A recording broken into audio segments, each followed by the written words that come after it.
Capital Sonoro. Capital Político.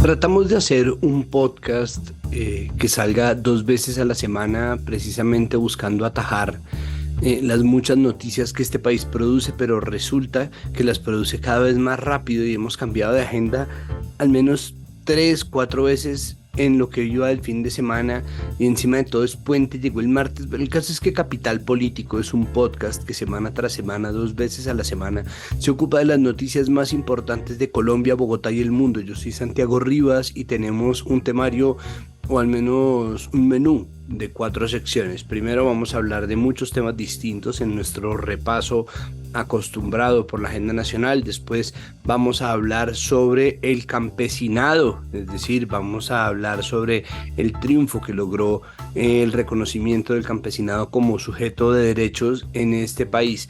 Después vamos a hablar sobre qué fue lo que pasó, qué es lo que falló la Corte constitucional con respecto a la interrupción voluntaria del embarazo, cómo esto no interrumpe la sentencia 055, qué es lo que quiere decir y cuáles son las consecuencias concretas de eso. Y para terminar vamos a hablar otra vez sobre explotación sexual de menores, lastimosamente otra vez en Medellín, porque Natalia Herrera, periodista del Espectador, presenta una nueva entrega de estas investigaciones acerca de explotación sexual de menores, esta vez relacionados con el caso Pornhub. Así que empecemos.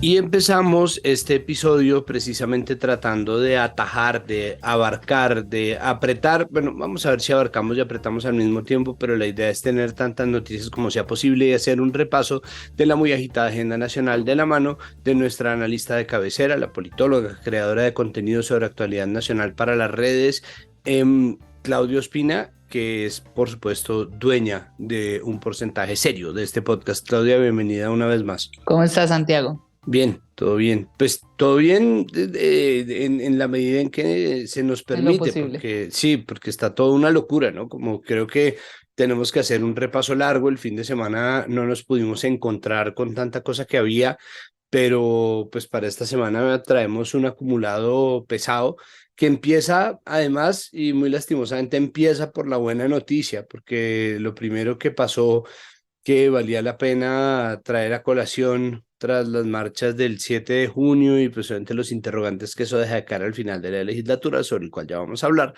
pues era el rescate de los 4 niños perdidos en la selva, que finalmente se logró, una cosa muy bella que además trajo consigo momentos inéditos en la historia de este país, como una colaboración entre el ejército y la Guardia Indígena. Era realmente algo fantástico. Ahí obviamente no podía ser solamente bueno, y eso es un episodio que dejó aflorar también mucho de lo que es nuestro carácter y sus vicios. Sí, la verdad fue una noticia muy bonita también después de ese pequeño lunar que hubo de cuando se anunció que ya habían aparecido hace algunos días y que pues no era cierto. Entonces sí había esta expectativa de seguir buscando y de al final encontrarlos con vida, que era la esperanza, por eso se llamaba también Operación Esperanza. La verdad fue una noticia súper emocionante para el viernes. Todos los que estábamos en diferentes planes en ese momento, creo que nos conmovimos y nos emocionamos mucho con las imágenes, con también la historia como tal y el querer saber los detalles, ¿no? Como de cómo vivieron, cómo puede lograrse 40 días uno en la selva, vivir y siendo tan chiquitos. Reafirmo, y acá lo digo pues en el podcast con mucha sinceridad, reafirmo mi respeto y admiración por los indígenas. He tenido la oportunidad de ser cercana a muchas comunidades por el tema de la carrera y de la universidad y admiro mucho su manera de ver el mundo, lo que uno puede aprender de ellos, y esto es una nueva manera de mostrarnos que de verdad tienen un montón de sabiduría y de manera de tratarse con la naturaleza que hace que estos 4 niños indígenas de verdad hayan podido sobrevivir tanto tiempo. Y pues acá seguramente habrá un montón de intereses y cosas que ojalá el bienestar familiar haga su papel de la mejor manera y logre que estos 4 niños puedan estar tranquilos, puedan vivir la vida sana y bonita que deberían vivir todos los niños y niñas y que estén alejados de estos intereses de adultos que al final pues no sería justo con todo lo que ya han vivido. Entonces ese es obviamente un punto que es triste entre toda esta buena noticia.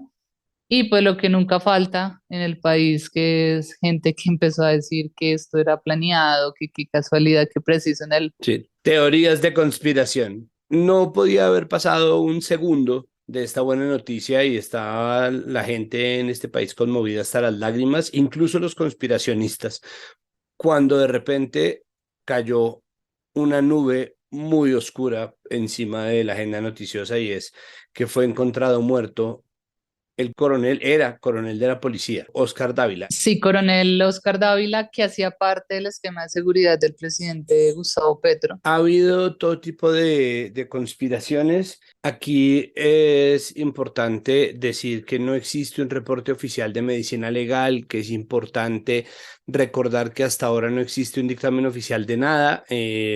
Miguel Ángel del Río mostró un comunicado de la fiscalía que era el mismo que ha sacado Vicky Dávila. Después salieron en Twitter a decir que la diferencia es que el de Vicky no tenía el sello de radicado, el de Miguel Ángel del Río sí, pero entonces después salieron a decir, Miguel Ángel del Río dijo que se había suicidado, lo cual pues es muy triste, pero entonces la gente salió a decir que tenía 2 tiros. Entonces, que quién se suicida así, eso tampoco es verdad, eso no está comprobado. Petro salió a decir que no, que solamente era un tiro, lo salió a decir como si alguien le hubiera informado de eso, pero pues tampoco existe de nuevo un comunicado oficial de las autoridades a cargo de esta información. Unos se lo están achacando a la presidencia, otros se lo están achacando, pues no a la presidencia, pero sí a la presidencia, ¿no? Al gobierno, y obviamente todo lo que tiene que ver con el gobierno deriva de inmediato en Petro, y otros se lo están achacando a la fiscalía. Es decir, creo que es el momento simplemente de decir que lo que nosotros tenemos son apenas piezas de información. El reporte coronel de esta mañana dijo que el coronel Dávila le había enviado a Miguel Ángel de Río, su abogado, 50 millones de pesos en efectivo como pago por su trabajo como defensor. Y entonces se hace entonces la pregunta de si esta es la actitud de una persona que está pensando en suicidarse. Nada, ahorita nada está comprobado y lo que ustedes están recibiendo por cadenas de WhatsApp en donde se dice que esta persona había hablado con tal o cual, que tiene tantos tiros en el cuerpo, que utilizó tal o cual arma, que todo eso es mentira hasta que no exista un dictamen oficial y creo que vale la pena dejar pisado ese punto porque de verdad el nivel de desinformación pues obviamente está muy alto y ahí sí la conspiritis está pero agudísima. Sí, acá para hacerle un recuento a la gente de qué se sabe realmente, pues es que él sí estaba involucrado en toda la investigación que se está haciendo por las chuzadas y el escándalo de la poligrafía con lo de Laura Sarabia. Y lo que también se conoce es que el propio oficial fue el que le pidió a la fiscalía que se escuchara su declaración. Entre las cosas que también se conocen es un trino de Miguel Ángel de Río donde él afirma que el coronel había recibido amenazas. Eso no tengo claro si fue preciso en el momento en que se conoció la noticia o fue antes, pero ese trino pues está ahí que lo sacó el abogado. Y pues a él lo encuentra su conductor también escolta ya con pues muerto en el carro, ahí empieza la investigación. Al abogado le entrega 50 millones de pesos en efectivo que él ya le devolvió a la esposa del coronel y que pues por ahora lo que necesitamos es saber el dictamen de medicina legal para saber si fue, si fue un suicidio, si no, o si hay indicios de otra cosa y ahí seguirá la investigación y pues obviamente el abogado también estará citado porque se supone que si uno recibe 50 millones de pesos es porque algo sabía, ¿no? Bueno, antes de pasar al tema del Congreso, que es fundamental, hablemos un momento sobre el fallo de la Fiscalía en el caso Odebrecht, que implica a la exministra de Transporte del gobierno Santos y al excandidato presidencial del uribismo, Oscar Iván Zuluaga. ¿Qué pasó ahí? Recordemos que Odebrecht es una empresa, era una empresa brasileña de construcción y ellos han estado implicados en diferentes investigaciones porque que le daban dinero a muchos gobiernos o campañas. Y la del 2014, pues fue, primero, si recordamos, una campaña bastante activa en temas de, y sucia al final, porque acuérdese que hubo un hacker, un montón de asesores súper famosos en cada una de las campañas en temas de publicidad. Bueno, pues estuvo muy cargada de varias cosas. Y en el caso ya de lo que se conoce o de por qué la fiscalía decide ya abrir esta investigación, es porque en este caso específico de Odebrecht hay un señor que se llama Leuberto Martorelli, que era exdirectivo de esta compañía, que él a favor de bajar sus penas, de poder como tener unos mejores términos en su condena o lo que sea, ha ofrecido dar pruebas específicas de los casos que conoce y en el específico de Oscar Iván Zuluaga, pues hay audios e investigaciones claras de cómo él sí se reunía con empresarios brasileños, como su hijo también. Entonces, pues esto ya son pruebas contundentes que hacen que pues que tenga el material suficiente la fiscalía, que se ha demorado bastantes años, ya 6, en abrir estas investigaciones y pues va a empezar este proceso que creo que es bastante importante. Esta noticia, pues después de tantos años, me parece bien que se haga porque la verdad, entre todos los países que hacen parte de estos casos, Colombia ha sido de los que menos resultados ha dado y donde los expresidentes o excandidatos han salido como muy libres e ilesos del tema. Entonces, bien que por fin haya avances. Pues sí, algún tipo de verdad, porque ya justicia no hubo. Si gobernó alguien que subió con plata de Odebrecht, en este caso Santos, que es todavía una cosa presunta, eso no está probado, ni siquiera está investigado, pues eso tendría que surtir algún tipo de proceso de verdad, pero al mismo tiempo ya es muy tarde para la justicia, ¿no? Ya no hay, Tiene no razón, hay sí. consecuencias, pues, no existe ni siquiera dentro del espectro de lo que se espera en términos de, no sé, justicia punitiva, por decirlo de alguna manera. Por último, bueno, pasemos al Congreso. Se acerca vertiginosamente el final de la legislatura y están pasando cosas. Ya más adelante en este episodio vamos a hablar sobre la declaratoria como sujeto de derechos del campesinado colombiano, algo también inédito en la historia de este país tan dado a la contrarreforma agraria, sin que haya habido ni siquiera una reforma agraria propiamente dicha, pero además se acercan debates interesantes, hay otras reformas que avanzan, pero sí tendrán tiempo. Hábleme un poco sobre lo que está pasando. La legislatura va hasta el 20 de junio, nos quedan pues hasta el otro martes, y después de eso hay unas extraordinarias hasta el 30 de junio. Tampoco son muchos días, entonces pues hay que correr con bastantes proyectos y especialmente las reformas pues son las que están en veremos para muchos casos. En el caso de la reforma a la salud todavía el panorama está muy quieto. La reforma laboral es la que lamentablemente no ha tenido ningún avance porque hoy miércoles también se volvió a suspender el debate por falta de quórum. En cambio, la reforma pensional va avanzando ahí calladita y de ladito va avanzando. Se aprobó en primer debate, hoy se estaba debatiendo también con bastante quórum, gente, pues mucha gente como presente en plenaria, entonces pues esa sí va avanzando. Y el cannabis tiene tiempo, o sea, su tiempo récord porque a este proyecto le falta solamente plenaria de Senado, que es un terreno diferente, difícil, porque este proyecto viene de Cámara, entonces hay unos acuerdos y unas cosas distintas que hacer en cada una de las cámaras, entonces acá en Senado pues es un terreno nuevo y es un debate que todavía no se ha hecho y que ojalá surta efecto porque sería muy triste que ya en el último debate se caiga y tienen hasta el 20 de junio para hacerlo, así que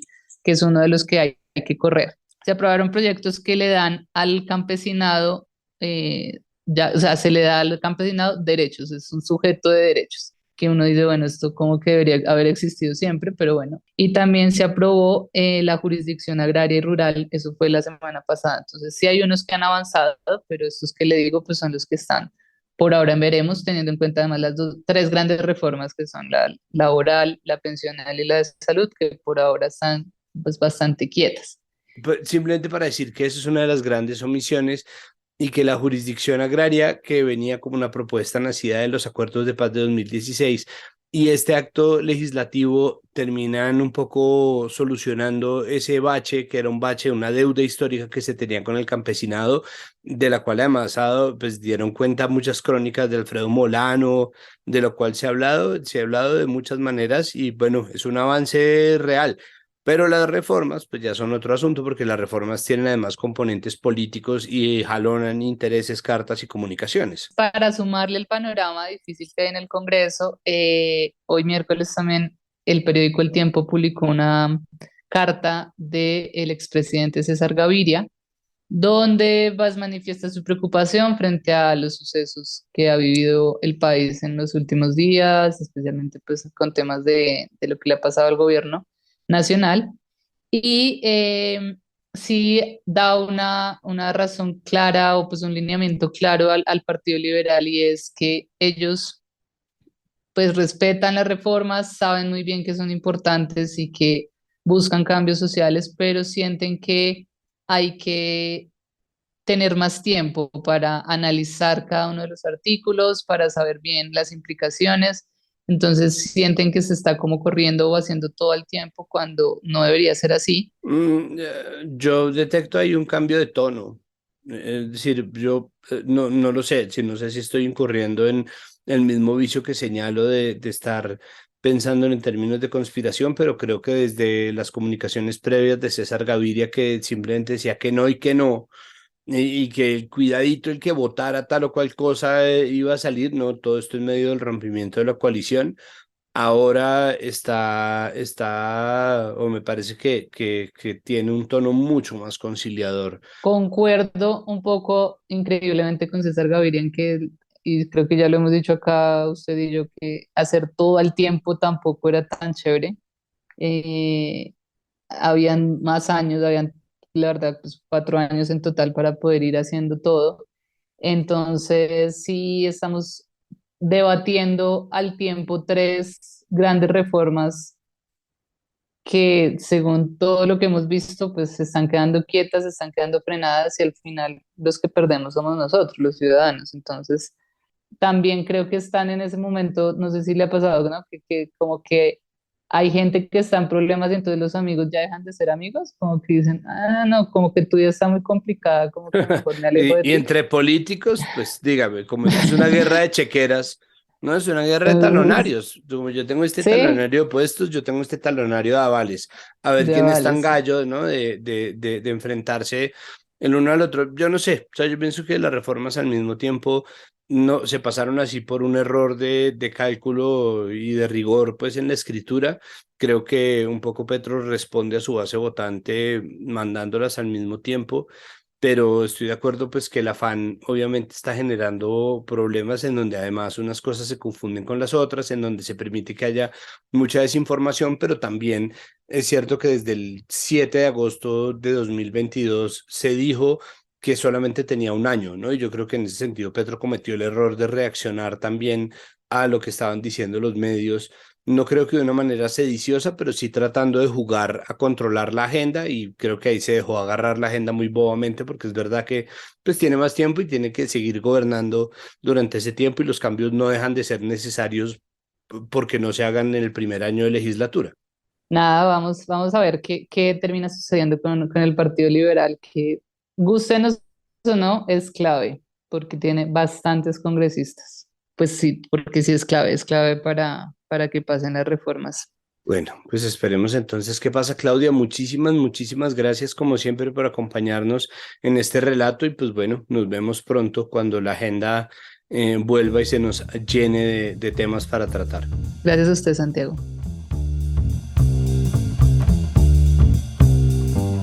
Continuamos precisamente con una buena noticia que nos llega del Congreso Nacional, porque ayer martes 13 de junio en la noche fue aprobado en octavo debate el proyecto de acto legislativo que otorga derechos o que reconoce al campesinado colombiano como sujeto de derechos. Como ya lo venía diciendo, el campesinado colombiano es una población de origen cultural que fue una de las grandes omisiones de la Constitución del 91, pese a que existe tipificada en muchos de los estudios sobre este país como una de las poblaciones que configuran la vida en Colombia. Es decir, se habla de la población afro, de la población indígena, de las poblaciones blanco-mestizas y de la población campesina, que puede no tener un origen étnico, pero tiene una relevancia crucial en el sostenimiento de la economía, en la configuración de lo que nosotros conocemos como lo colombiano. Parece que este proyecto de acto legislativo ya aprobado y que ha de conciliarse hoy miércoles 14 de junio en la tarde, pues es una excelente noticia y es efectivamente la reparación de un error histórico. Para tratar de comprender las implicaciones de esta noticia se encuentra con nosotros Adelso Gallo, presidente del Coordinador Nacional Agrario. Adelso, bienvenido a Capital Político. Muchísimas gracias por aceptar esta invitación. No, muchísimas gracias a usted por el espacio y por supuesto un saludo campesino, un saludo agrario, un saludo de las comunidades del Coordinador Nacional Agrario y del campesinado colombiano. Bueno, por favor, explíquenos cuáles son las implicaciones de que se haya aprobado por fin este proyecto de acto legislativo ayer en el Congreso. Eso que sucedió ayer es parte de la enmienda de esos errores de la Constitución que, aunque muy someramente lo decían en alguna parte, muy someramente, pues finalmente también se constituyó en una deuda histórica de más de 30 años de la Constitución colombiana. Hay unas normas, debiera estar el campesinado reconocido allí porque es un actor cultural, tiene sus propias dinámicas, pero como eso no había sucedido, hoy lo vemos como parte de una respuesta a dos cosas que se han venido haciendo de manera insistente sobre todo.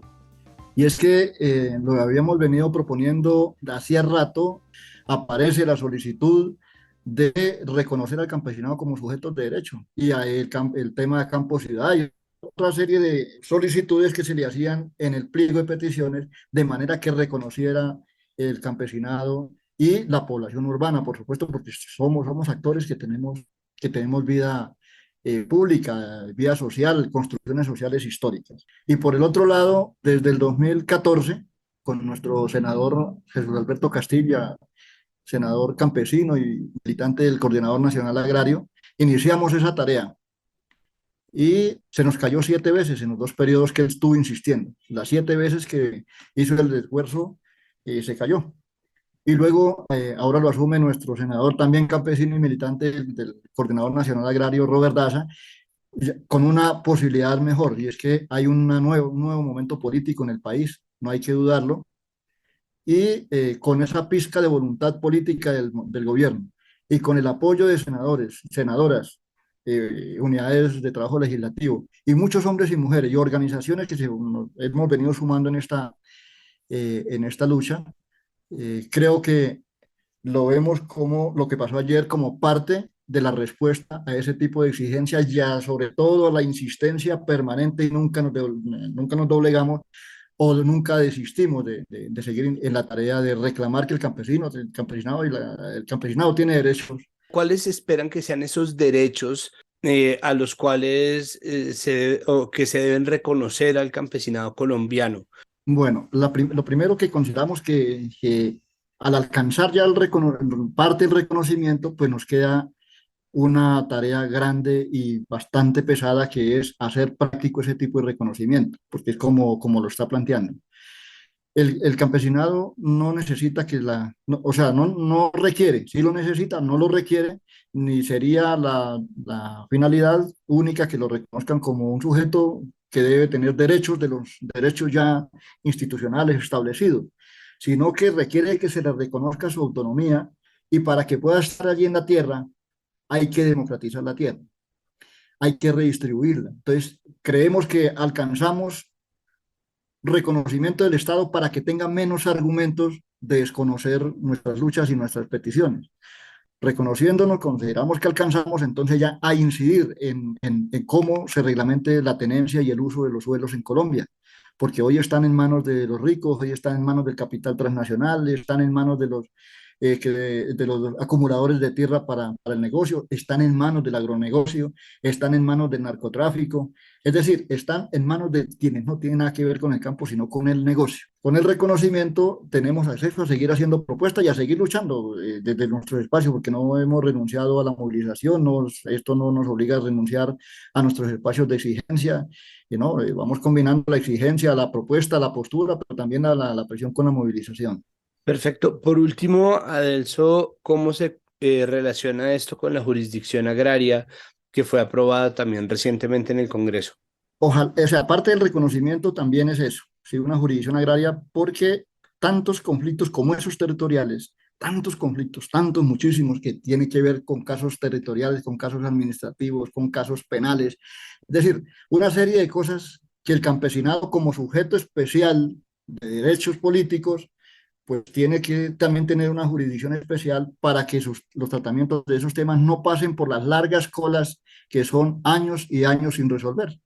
Entonces, esos conflictos territoriales, pues sería más fácil resolverlos en un tribunal especialmente para el tema campesino. Perfecto, pues Adelso, le agradezco muchísimo que nos haya acompañado, que haya aceptado nuestra invitación y pues quedamos pendientes de la conciliación del texto. Por lo pronto, muchísimas gracias por estar en Capital Político. No, a ustedes, Santiago, y a todo el equipo de trabajo y al medio, por supuesto, muchísimas gracias y acá estamos pendientes a cualquier solicitud, por supuesto que sí. ¡Hey, hey, hey! ¿Conoces Eureka? ¡Claro que sí! Eureka es un canal para niñas, niños y adolescentes donde lo que piensan, hacen y sienten es lo más importante. Con 24 horas de historias emocionantes en nuestro canal en TDT, en el 108 de ETV, en el 215 de Claro, en la franja Eureka de Capital, en nuestra página web eurekatucanal.com y en nuestras redes sociales, @EurekaTuCanal. Con Eureka, descubre el poder para transformar tu mundo.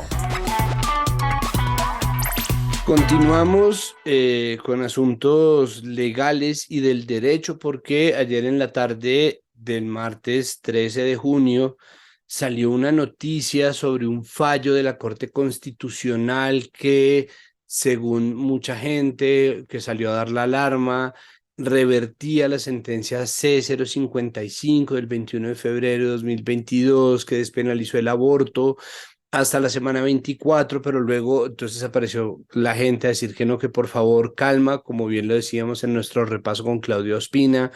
En Colombia hay más variedades de teorías de conspiración que de frutas y pues bueno, mejor dicho, nosotros queremos averiguar qué es lo que pasa y por eso ha aceptado nuestra invitación a hablar aquí en Capital Político Catalina Martínez Coral, directora del Centro de Derechos Reproductivos.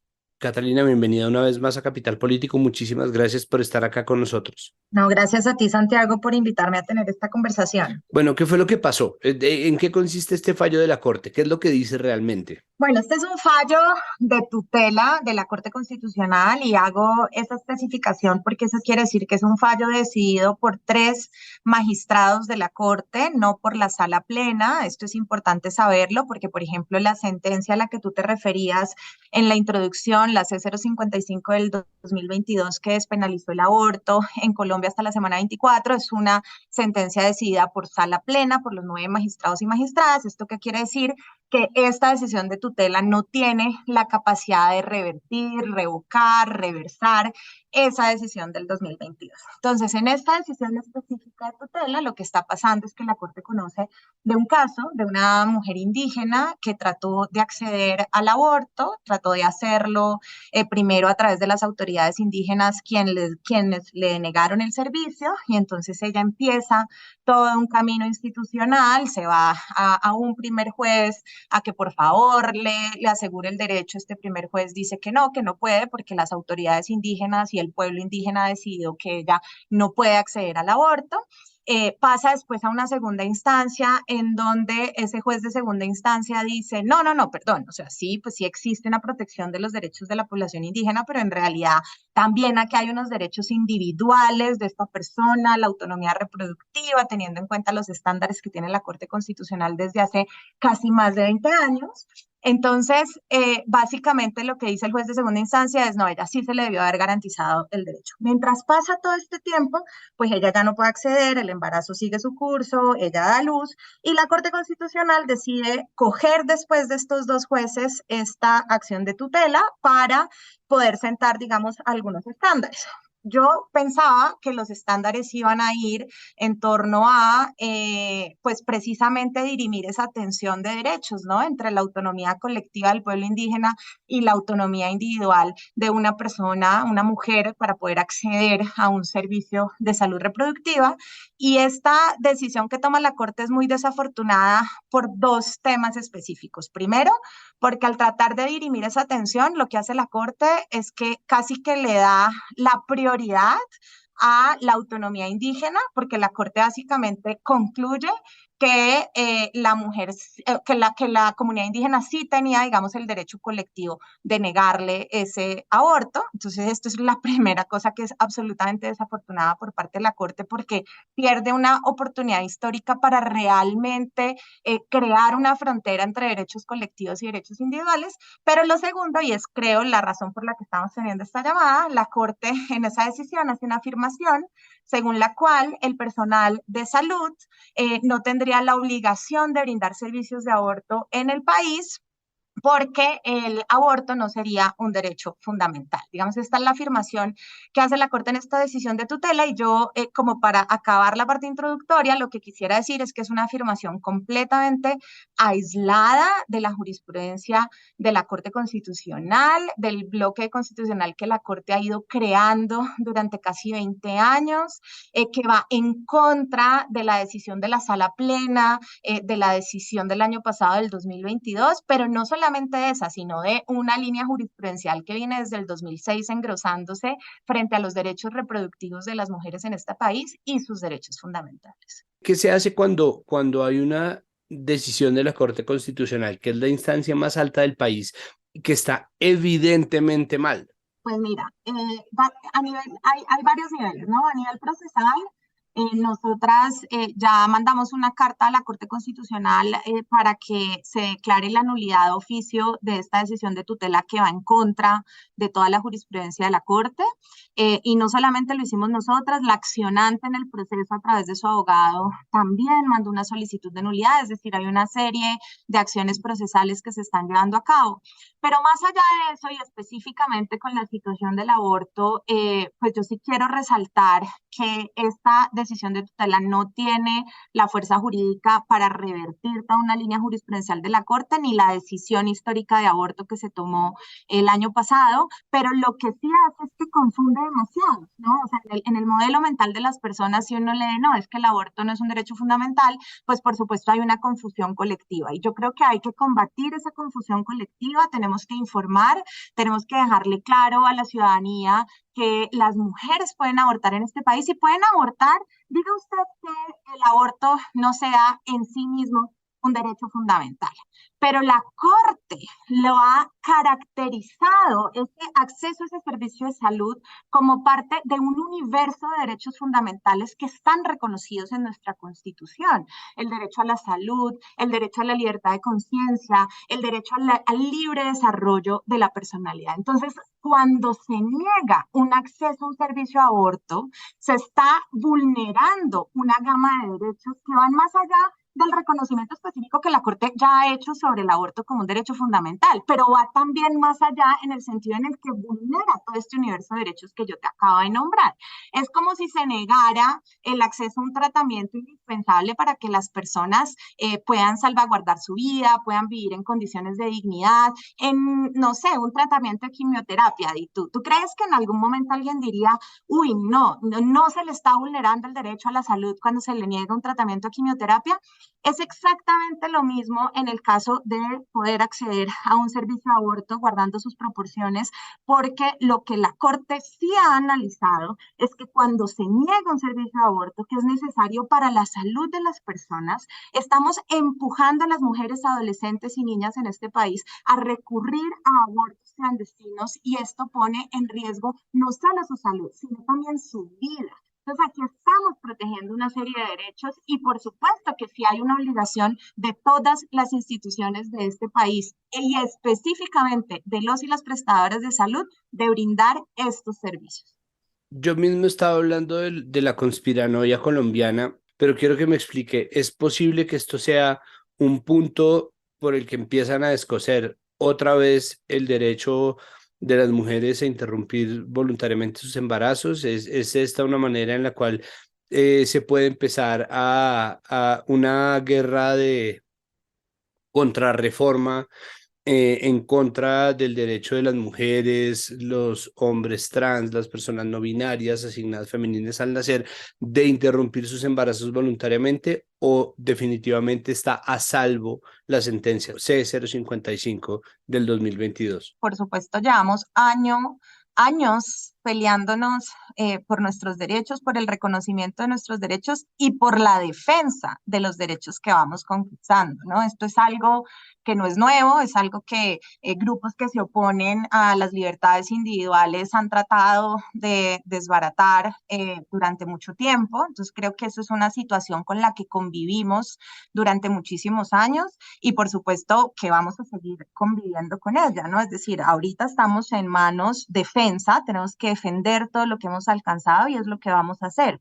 Ahora bien, yo sí creo o estoy segura que en Colombia hemos logrado un grado de protección constitucional tal hacia el derecho a la salud, hacia los derechos reproductivos, hacia la necesidad de poder acceder a servicios de aborto. Hay un entramado constitucional muy importante, una línea jurisprudencial muy sólida que hay que leerla toda en su conjunto, ¿no? Una sola decisión de tutela no tumba eso.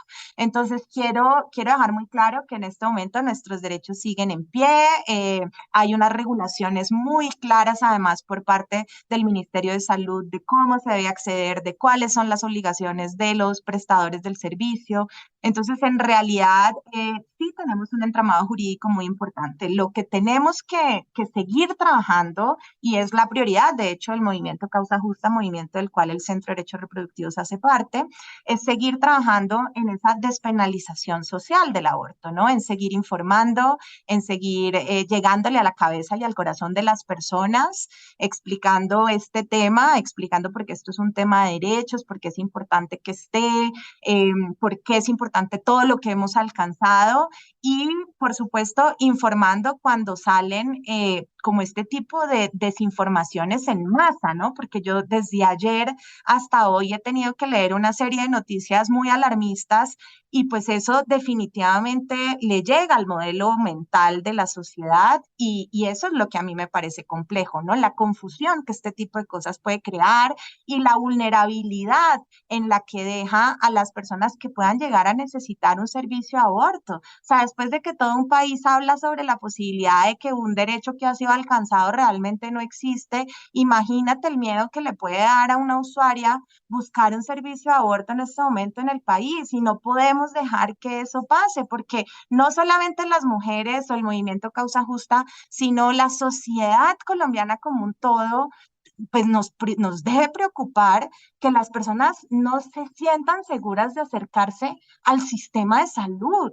Entonces, sí, esto es un llamado a que informemos, a que sigamos trabajando realmente en enseñar, porque esto es un tema de derechos y, por ejemplo, estas conversaciones como la que tú y yo estamos teniendo son muy importantes. Pues Catalina, le agradezco muchísimo que haya aceptado nuestra invitación. Sé que está dando entrevistas ya de forma casi deportiva, casi olímpica.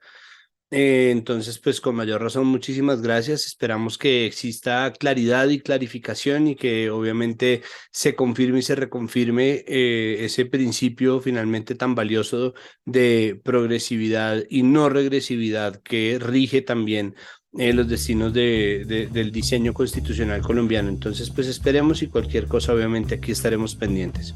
Así será. Muchas gracias a ti, Santiago, por el espacio.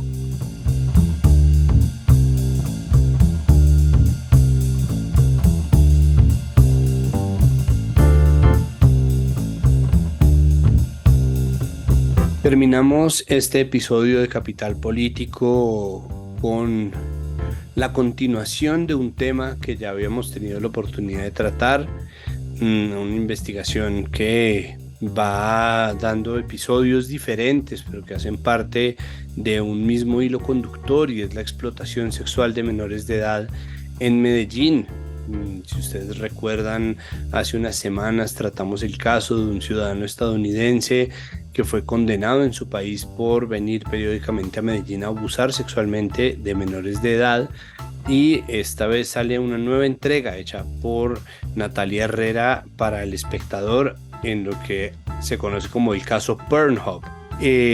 Para hablar sobre este caso de Pornhub se encuentra con nosotros Natalia Herrera, periodista e investigadora del Espectador. Natalia, bienvenida una vez más a Capital Político. Muchísimas gracias por aceptar esta invitación.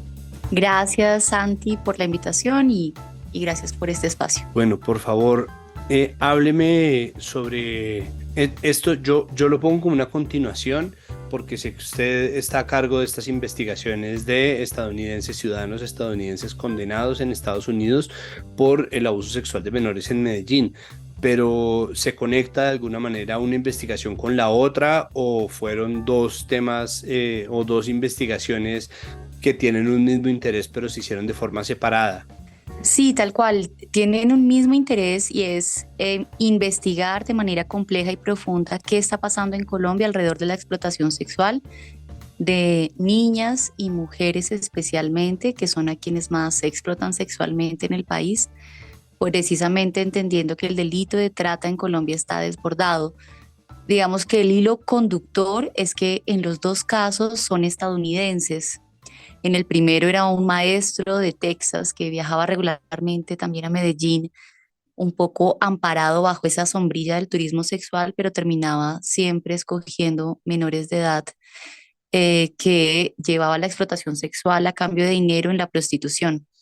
Y en este caso, este es un caso que sí le he hecho un seguimiento muchísimo más continuo porque esta historia empieza ya en 2020, cuando estábamos en plena pandemia, luego de que en Estados Unidos estallara un escándalo mundial alrededor de los videos sin consentimiento o de agresiones sexuales o abusos o en donde están involucradas menores de edad que terminaron monetizando plataformas de porno como Pornhub, entre otras, que es de un conglomerado canadiense conocido como MindGeek, o sea, el emporio, los más grandes alrededor de esta industria sexual. Están hoy enfrentando diferentes demandas en el mundo, pero una muy importante en un tribunal de California alrededor de este escándalo que revela el New York Times y que tiene, digamos, un rostro visible, que es Sarah Fleites, una niña de 14 años que cuenta que el video de un desnudo que le pidió su primer novio de 15 años terminó alojado sin su consentimiento en Pornhub con un título misógino y terrible, y cómo esto terminó casi destruyéndole la vida porque intentó, pues tuvo ideas suicidas e intentó también quitarse la vida. Entonces, alrededor de esa historia se cuenta cómo llega esta demanda internacional. Hoy en día esa demanda tiene cerca de 100 supervivientes de diferentes nacionalidades y hay por lo menos 3 que son colombianas y 2 más que están en el proceso de ser parte de esta demanda internacional contra esta plataforma. Y yo lo que busqué fue entender un poco las raíces de de ese drama, de ese capítulo colombiano que se conecta con esa demanda internacional a propósito de una nueva condena, que es la de Herbert Fletcher del 1 de junio. Tuvimos acceso también al expediente y a los documentos que la agente especial de Estados Unidos entregó al tribunal para que lo condenaran, en donde hay un intercambio de mensajes, por ejemplo, con Víctor Galarza, que es el primer estadounidense condenado por este caso, que se vincula también a Medellín, tristemente, y a la explotación de mujeres y niñas en esta ciudad.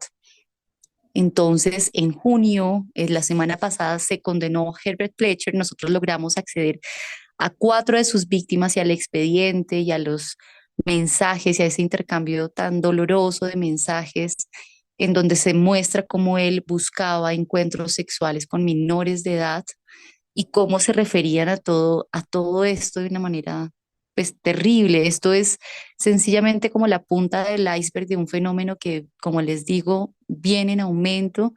Y si bien en Estados Unidos tiene investigaciones y hay algunas sanciones, aquí en Colombia no se está haciendo casi nada para entender de manera profunda qué es lo que está pasando con la explotación sexual de menores y mujeres y por qué esto también tiene relación con la prostitución filmada o el porno. Entonces, ¿qué es lo que hay? Es decir, ¿qué ha pasado? ¿Existe al menos alguien que se esté volteando a mirar desde la rama judicial, desde la fiscalía, de estos casos de abuso? Realmente lo triste, creo yo también, es que, por ejemplo, en el caso de Medellín, Herbert Fletcher fue primero capturado acá en Colombia en una operación transnacional. Hay que entender también que, por ejemplo, Colombia, frente a las operaciones transnacionales de explotación sexual, tiene una fiscalía especializada y tiene un grupo bien interesante investigando el caso. De hecho, es un referente de investigación sobre esos casos.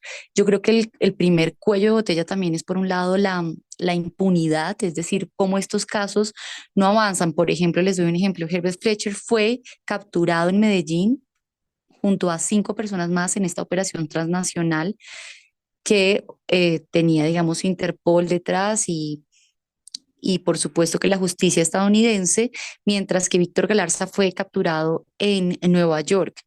A Herbert Fletcher, un juez de segunda instancia lo deja libre y él viaja como cualquier turista en un vuelo comercial a Miami a seguir su vida y solo un año después es capturado nuevamente en Miami, en Estados Unidos, para responder por este caso. Entonces, yo sí creo que hay unos cuellos de botella muy serios en la justicia colombiana y al mismo tiempo siento que hay políticas que son poco claras para investigar y sancionar toda la cadena de explotación sexual. Es decir, aquí solemos siempre hablar de la explotación sexual y del drama tan terrible que esto genera en las niñas y mujeres que son víctimas, pero no estamos hablando, por ejemplo, de los demandantes de esos servicios sexuales y de por qué, por ejemplo, en Colombia no se está desestimulando la demanda de servicios sexuales, especialmente además cuando involucran delitos como es con menores de edad. Entonces,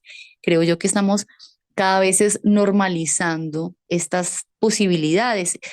Muchas de estas niñas y mujeres con las que hablábamos también están en unos contextos empobrecidos y unas situaciones muy difíciles que las llevan fácilmente a tomar esta decisión que luego tiene serios impactos en su vida física y emocional. Entonces, sí siento que falta como políticas mucho más profundas para atender este problema que se nos está saliendo de las manos y que tiene también que ver con la pobreza y que tiene también que ver con la desigualdad, la discriminación y definitivamente con la educación sexual también que nos estamos promoviendo como país. Es decir, necesitamos cada vez más poder hablar de estos temas, no solo para que las niñas adviertan los riesgos que esto tiene, sino también para que los hombres y los jóvenes se pregunten si es ético comprar estos servicios sexuales, buscarlos y además de eso, seguir alimentando estas redes de trata que todos los días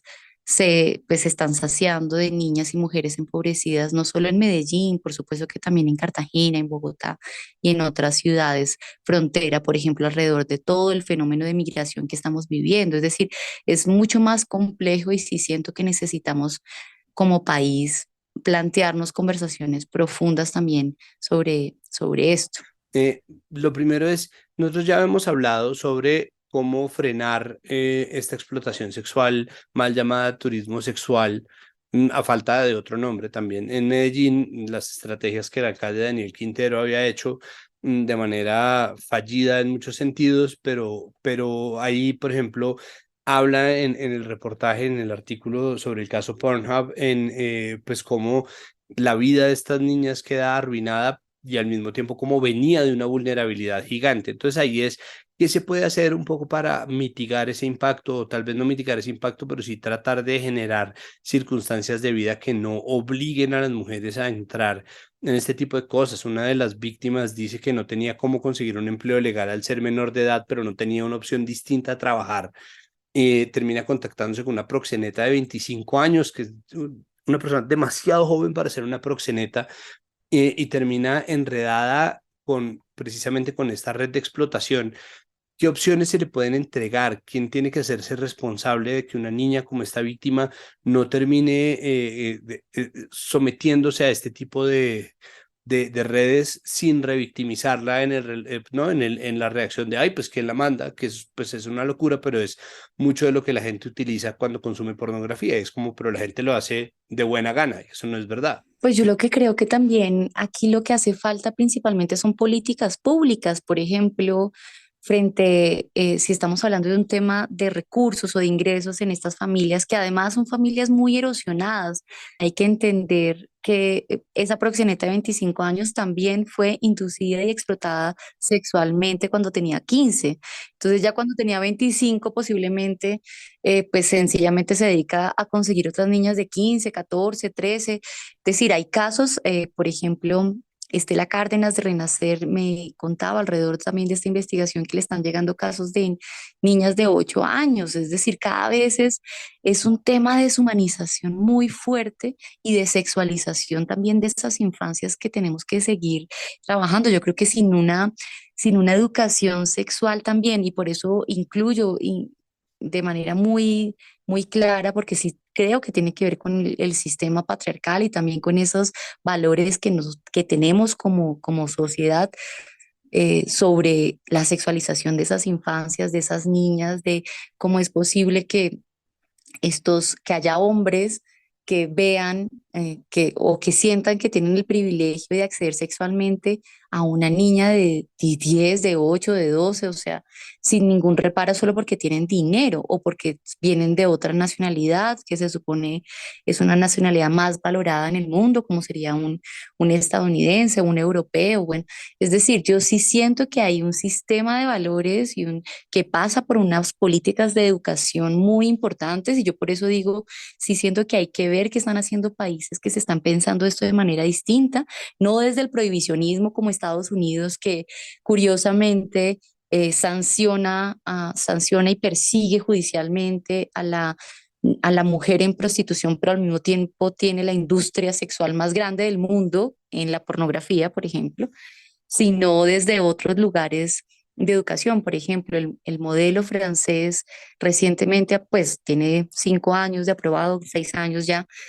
Es interesante entendiendo, por ejemplo, cómo la educación sexual en igualdad puede dar herramientas tanto a esas niñas y mujeres para que entiendan que su deseo no está en venta o no debería estarlo porque hace parte de un principio de igualdad y de libertad.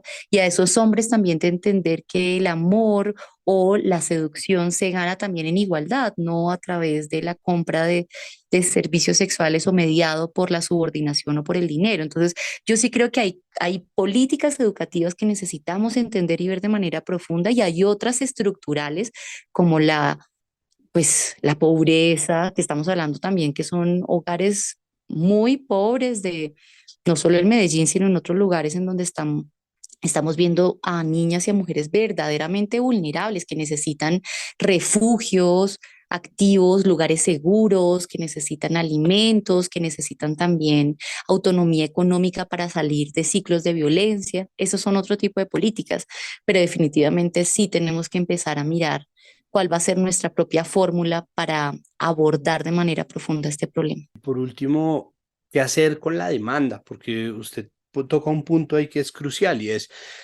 cómo hacer, al menos a nivel colombiano, porque obviamente esto es una cosa global, ¿no? Existía una estadística que yo no sé si está corroborada o si es cierta, es que 3/4 de la actividad que existe en Internet tiene que ver con pornografía. Existen además reflexiones de todo tipo acerca de lo que corresponde a lo pornográfico, pero pues la pornografía, es decir, el registro y transmisión, emisión o subida a plataformas digitales de contenido sexualmente explícito, pues es de verdad un tráfico gigantesco en Internet, y mucho de eso está amparado precisamente en esa vulnerabilidad y en la ambigüedad de sistemas que no tienen reglamentado ni regulado, que no tienen delimitados estos sistemas de oferta. Pero ¿qué hacer con la demanda? ¿Cómo desincentivarlo? Es un asunto de educación, es un asunto de policividad, es un asunto de vigilancia social, es un asunto de repetirlo hasta el cansancio. ¿Cómo podría uno empezar a desmantelar eso? Pues yo creo que debe ser un conjunto de políticas nuevamente, no puede ser solo la persecución, sino tiene que estar sin duda acompañado de políticas públicas de educación, de acabar con la discriminación y la desigualdad entre niñas y niños, de cómo ellos, por ejemplo, de cómo los hombres pueden entender su masculinidad mucho más allá de ese concepto de virilidad tóxica en donde yo tengo el privilegio de acceder sexualmente a alguien que no me desea porque tengo dinero o porque soy soy de un sexo dominante. Yo sí creo que tiene que ser un acompañamiento. Al mismo tiempo, en el caso además específico de la explotación sexual de niñas y mujeres, tiene que haber una investigación contundente y una sanción contundente de parte de las autoridades, pero creo yo que la gran ambigüedad también surge de naturalizarlo por un lado y decir, ay, no, pero es que esto está perfecto porque ya le gustó, es que ella es así, le encanta y es una puta y es así, y pues ni modo. Y al mismo tiempo naturalizamos eso de manera constante, la hipersexualización de las infancias, naturalizamos la pobreza. Son niñas también y mujeres que en contextos de vulnerabilidad creen que esa es una forma de ascenso social aceptable, así estén pasando por encima de su propia intimidad e integridad. Entonces, sí siento que es un tema de raíz, es un tema profundo que hay que abordar desde políticas, por un lado, sancionatorias sin ambages, que de verdad haya toda una persecución a estos delitos que sea efectiva y que el mensaje social sea muy claro, ¿sí? No puede ser como Medellín, que ponen unas vallas que restringen el tránsito libre, ¿sí? De estas mujeres y niñas y solo las evalúan por su apariencia, aunque posiblemente muchas estén en prostitución, pero restringirles el tránsito libre, pero no pensar, bueno, ¿y cómo son sus ingresos en la casa? ¿Cómo están? Si tienen o no tienen comida, han tenido otras oportunidades, son partes o no son partes de otras redes de tratantes, tienen o no proxenetas detrás, porque en Colombia, a pesar de que la prostitución no está castigada como tal, ejercer la prostitución, lucrarse de la prostitución ajena es un delito, que es el proxeneta. Lo mismo que comprar estos servicios son un delito. O sea, el demandante de servicios sexuales, por ejemplo, de menores de edad o de personas en explotación sexual, también está incurriendo en un delito. La inducción a la prostitución es un delito. Entonces, creo yo que tenemos una ambigüedad en estos conceptos porque detrás hay también mucho dinero y hay redes muy poderosas. Entonces, eh, tenemos que seguir hablando y visibilizando que detrás de ese mundo que nos ven, que le están vendiendo con mucha fuerza en redes sociales y en muchos espacios a las niñas y a las mujeres como mundos ideales, donde pueden conseguir materialmente lo que han soñado y que se pueden lucrar fácilmente, no tienen nada ni de fácil, ni de romántico, es decir, hay detrás un montón de violencias muy dolorosas que tenemos que seguir visibilizando porque no puede ser que sigan siendo también estas víctimas las que lleven estas violencias, además con el estigma de lo que significa ser también una mujer en prostitución o una niña explotada sexualmente en su infancia, además de la culpa, del estigma, del miedo, de la violencia que han vivido, tienen que vivir todo esto otro. Entonces yo sí creo que tenemos que seguir hablando de esto sin romanticismo. Dejemos de romantizar la violencia, miremosla y escuchémoslas a ellas, que han sido también muy valientes de denunciar. Entonces creo yo que hay que abrirle cada vez más los espacios y los micrófonos a esos lados no tan romantizados o publicitados de lo que hay detrás de estos servicios sexuales y entender que hay líneas muy delgadas en donde, por ejemplo, esas niñas o esas mujeres también fueron víctimas de otros abusos y otras violencias, tienen autoestimas muy erosionados, sienten que no sirven para otras cosas. Es decir, ahí hay un universo muy grande, pero sobre todo creo que hay que entenderlo como fenómeno. Es decir, si ese fenómeno mayoritariamente impacta la vida de niñas y mujeres, hay que visibilizarlo así. Si además esas niñas y mujeres son mujeres racializadas y empobrecidas, tenemos que mostrar cómo es el fenómeno, porque haya una o dos o tres excepciones, no significa que dejemos de investigar de manera profunda lo que hay detrás, porque lo que hay detrás es realmente aterrador. Pues Natalia, muchísimas gracias por estar aquí con nosotros otra vez. No me siento capaz de decir nada que añada a lo que usted acaba de decir, así que simplemente le agradezco. Si se nos está quedando algo entre el tintero, por favor, díganoslo.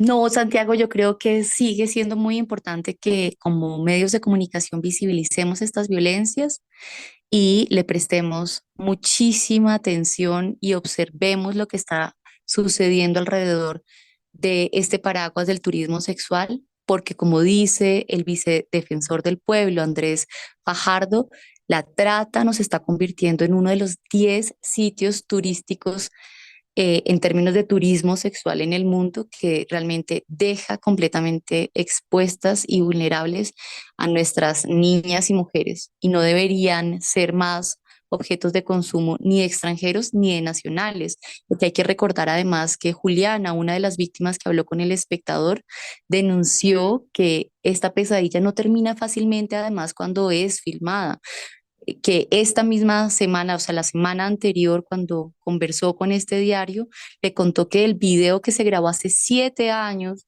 de un video donde ella era menor de edad y fue además toda una inducción a la explotación sexual cuando era menor de edad, está hoy en un chat de Telegram activo en donde hay 189.000 miembros, la mayoría de ellos colombianos. Entonces sigamos pensando también, y hay que interpelarnos y hay que interpelar también a nuestros jóvenes, hijos, hombres, que tenemos también, que nos está pasando para que seamos parte de un chat en donde, por ejemplo, se están reproduciendo videos de violencias sexuales de menores de edad y seguimos ahí de manera autómata bajo ese paraguas de la virilidad o de la masculinidad.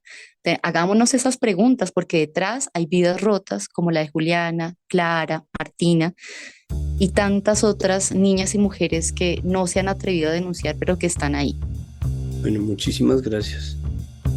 Y hasta aquí este episodio de Capital Político. Recuerden que todo lo que hacemos en Capital Sonoro, que tiene no solamente este podcast, sino muchos otros, pueden ustedes encontrar el resto de contenidos si buscan Capital Sonoro en todas las plataformas en las cuales ustedes escuchen podcast. Recuerden que todo lo que se hace aquí en Capital Sonoro se hace gracias al trabajo arduo de nuestra productora María Alejandra Cuestas, de nuestro periodista, investigador Juan Pablo Conto y de nuestro editor Cian León Bernardo González.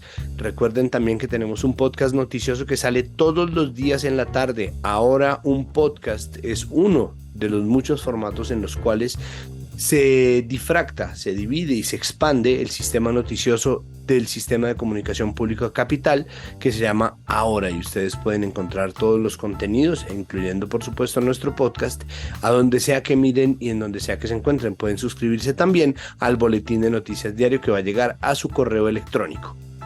De la misma manera, recuerden que esto es comunicación pública, es decir, nosotros no necesitamos ningún tipo de suscripción o no necesitamos financiamiento de nadie. Muchas gracias por pensarlo. Lo que sí es, ya que la plata se la va a dar a un proyecto independiente que en realidad lo necesita, a nosotros lo que nos puede dar es un empujoncito con la difusión, ayudarnos a recomendarnos en sus chats familiares y de amigos, en sus redes sociales, pegar el enlace, y si la plataforma en la cual usted escucha Capital Político y cualquier otro podcast que nosotros tengamos tiene la posibilidad de calificar, por favor denos una calificación, ojalá buena, siempre y cuando le nazca. Muchísimas gracias por su audiencia y nos oímos en el próximo episodio al final de esta semana. Hasta luego. Capital Sonoro.